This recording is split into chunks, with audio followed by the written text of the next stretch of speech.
ये है talks news network और आप देख रहे हैं पॉलिटॉक्स, राजनीति का कच्चा चिट्ठा। उत्तर प्रदेश के योगी सरकार को लेकर भाजपा आलाकमान पूरे एक महीने बाद खुश नजर आया है। प्रधानमंत्री मोदी, गृह मंत्री अमित शाह और भाजपा के राष्ट्रीय अध्यक्ष जेपी नड्डा के फरमान को योगी आदित्यनाथ ने मान लिया है। इसके साथ योगी अब हाईकमान की सियासत पर आगे बढ़ने के लिए तैयार हो गए हैं, जिसके बाद दिल्ली से लखनऊ तक भाजपा में खुशहाली छाई हुई है। पीएम मोदी और योगी के बीच खटास भी खत्म होती नजर आ रही है। 2 दिन के दिल्ली दौरे के दौरान सीएम योगी के दिग्गजों के साथ हुई इन मुलाकातों को उत्तर प्रदेश विधानसभा चुनाव की तैयारियों के रूप में देखा जा रहा है।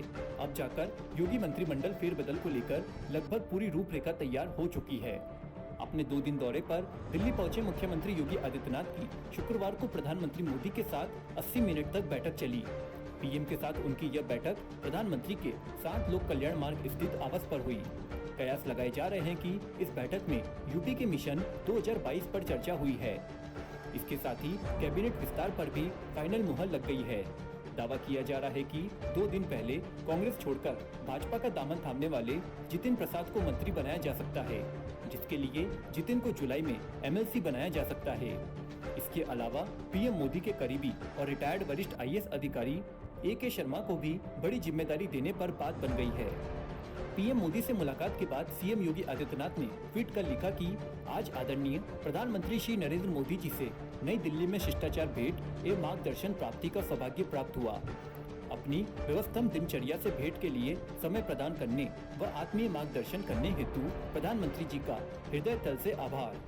पीएम मोदी से मुलाकात के बाद योगी ने दिल्ली स्थित भाजपा अध्यक्ष जेपी नड्डा के आवास पर उनसे मुलाकात की। नड्डा से मुलाकात के बाद सीएम योगी आदित्यनाथ ने ट्वीट कर लिखा कि आज आदरणीय राष्ट्रीय अध्यक्ष श्री जेपी नड्डा जी से नई दिल्ली में शिष्टाचार भेंट कर विभिन्न विषयों पर उनका मार्गदर्शन प्राप्त किया। अपनी व्यवस्थम दिनचर्या से मुझे समय प्रदान करने के लिए आदरणीय अध्यक्ष जी का कोटिक्ष आभार। गौरतलब है कि सीएम योगी ने गुरुवार को केंद्रीय गृह मंत्री अमित शाह से मुलाकात की थी। मीटिंग में शाह ने योगी को सबका साथ सबका विश्वास के मंत्र की छुट्टी पिलाई। शाह ने योगी से कहा कि वो सबको साथ और विश्वास में लेकर चले। अमित शाह से मुलाकात के बाद योगी आदित्यनाथ ने ट्वीट किया कि केंद्रीय गृह मंत्री अमित शाह से दिल्ली में शिष्टाचार भेंट कर उनका मार्गदर्शन प्राप्त किया। भेंट हेतु आपका बहुमूल्य समय प्रदान करने के लिए गृह मंत्री का हार्दिक आभार। बता दें कि उत्तर प्रदेश में करीब 1 महीने से योगी सरकार के खिलाफ पार्टी के भीतर से ही विरोध के सुर उभरे हैं। ऐसे में योगी का दिल्ली आना और पीएम मोदी से मुलाकात करना काफी अहम रहा। यहाँ हम आपको बता दें कि उत्तर प्रदेश के भाजपा प्रभारी राधा मोहन सिंह और संगठन महामंत्री बी.एल. संतोष के लखनऊ में मीटिंग के बाद तरह तरह की खबरें सामने आने लगी थी। मीटिंग में योगी आदित्यनाथ के नदारद रहने से शंकाओं को बल मिला और दावे किए जाने लगे कि योगी की मोदी शाह की टीम से नहीं पट रही। 5 जून को जब योगी आदित्यनाथ के जन्मदिन पर मोदी, शाह और नड्डा में से किसी ने ट्वीट कर बधाई नहीं दी, तो तभी से मनमुटाव की अटकलें और बढ़ गई थी। वहीं अगले वर्ष होने वाले उत्तर प्रदेश विधानसभा चुनाव से पहले भाजपा सभी जातियों को साधने की कोशिश में लगी हुई है।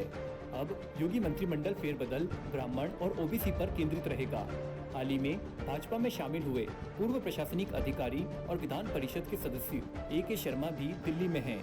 उन्होंने पार्टी के कुछ केंद्रीय नेताओं से मुलाकात की है। शर्मा को प्रधानमंत्री मोदी का करीबी समझा जाता है।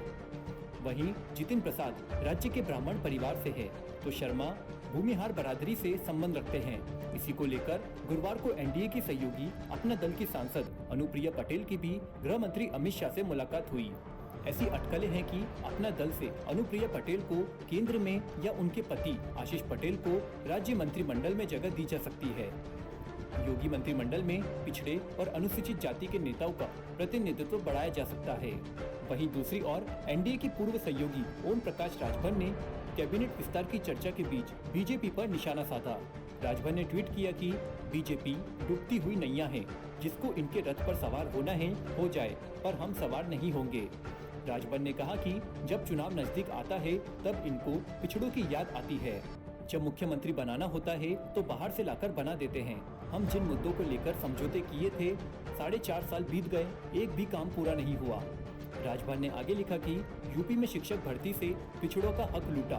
पिछड़ों को हिस्सेदारी न देने वाली बीजेपी किस मुंह से पिछड़ों के बीच वोट मांगने आएगी। राजभर ने आगे कहा कि इनको सिर्फ वोट के लिए पिछड़ा वर्ग याद आते हैं। हमने भागीदारी संकल्प मोर्चा बनाया है जो यूपी में भाजपा को हराना चाहता है। हम उनसे गठबंधन करने को तैयार है।